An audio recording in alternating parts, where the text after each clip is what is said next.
بسم اللہ الرحمن الرحیم۔ جو غلطی کر نہیں سکتا وہ فرشتہ ہے، جو غلطی کر کے اس پر ڈٹ جائے وہ شیطان ہے، اور جو غلطی کے بعد توبہ کر لے وہ انسان ہے۔ روزانہ اس دنیا سے لوگوں کا رخصت ہوتے رہنا زندہ رہنے والوں کے لیے بہت بڑی نصیحت ہے۔ جیسا سوچو گے ویسا بنو گے، تمہارے خیالات ہی تمہاری تقدیر ہیں۔ آپ کی اچھی سوچ ہی آپ کی شاندار مستقبل کی ضمانت ہے۔ زندگی کی اصل خوبصورتی یہ نہیں کہ تم کتنے خوش ہو، بلکہ زندگی کی اصل خوبصورتی تو یہ ہے کہ دوسرے تم سے کتنا خوش ہیں۔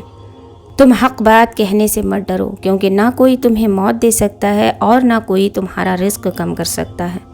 سمجھداری کی باتیں صرف دو ہی لوگ کرتے ہیں، وہ جن کی عمر زیادہ ہو اور وہ جس نے بہت کم عمر میں برا وقت دیکھا۔ کچھ رشتے کرائے کے مکان کی طرح ہوتے ہیں، انہیں جتنا مرضی سجا لو، چمکا لو، دیکھ بھال کر لو، کبھی اپنے نہیں ہوتے۔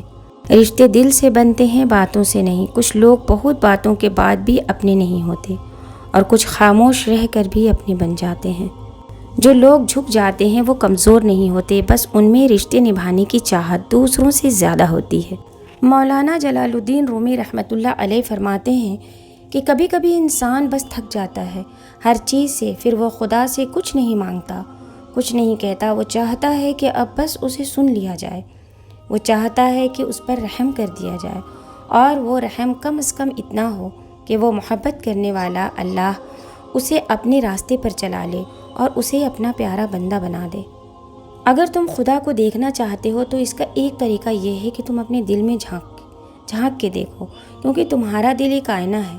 اگر یہ بدی سے پاک ہے تو اس میں خدا بھی نظر آ سکتا ہے۔ جب انسان کسی رنج اور مصیبت میں اللہ سے شکوہ کرتا ہے تو اللہ فرماتا ہے کہ اس مصیبت کا شکوہ بیجا ہے، یہ مصیبت تو تجھے میری طرف متوجہ کر رہی ہے، تجھے شکوہ تو میری اس نعمت سے ہونا چاہیے جو تجھے مجھ سے بے نیاز بناتی ہے۔ اگر تم قرآن کو آنکھوں سے دیکھو گے تو الفاظ نظر آئیں گے، دماغ سے دیکھو گے تو علم نظر آئے گا، دل سے دیکھو گے تو محبت نظر آئے گی، اور اگر اپنی روح سے دیکھو گے تو تمہیں خدا نظر آئے گا۔ اے انسان، ہر راز کسی نہ کسی وقت ظاہر ہو کر رہتا ہے، اس لیے بدی کا بیج نہ بو، کیونکہ وہ ضرور اگے گا۔ جب اللہ تعالیٰ کسی کو رسوائی چاہتا ہے تو اس کو پاک لوگوں پر لعن طعن کرنے کی طرف مائل کرتا ہے۔ یاد رکھو، جب تک اپنی نجات کا یقین نہ ہو کسی گنہگار کا مذاق نہ اڑاؤ۔ آپ کا کردار ہی آپ کی پہچان ہے، ورنہ ایک نام کے لاکھوں انسان ہیں۔ کسی شخص نے آپ کی زندگی میں کتنے عرصے کے لیے رہنا ہے اور کب چلے جانا ہے، اس کا فیصلہ وہ شخص نہیں کرتا، حالات بھی نہیں کرتے، اس کا فیصلہ بھی آپ کا رب کرتا ہے۔ وہ اس شخص کے دل کو ایسے پلٹ دیتا ہے کہ وہ اجنبی بننے میں 1 منٹ نہیں لگاتا۔ آپ ساری عمر اس شخص کو الزام دیتے ہیں، لیکن کیوں نہ آج ہم تسلیم کر لیں کہ یہ اللہ تھا، اس نے اجازت نہیں دی تھی۔ زندگی کی سچائی کو سمجھنا بہت مشکل نہیں ہے۔ جس ترازو میں دوسروں کو تولتے ہیں، کبھی خود بھی اس میں بیٹھ کر دیکھیے۔ ہمارا رب کتنا مہربان ہے، پرندوں کو پانی پلانے پر بھی جنت عطا کر دیتا ہے۔ بے شک اللہ کی رحمت بہت وسیع ہے۔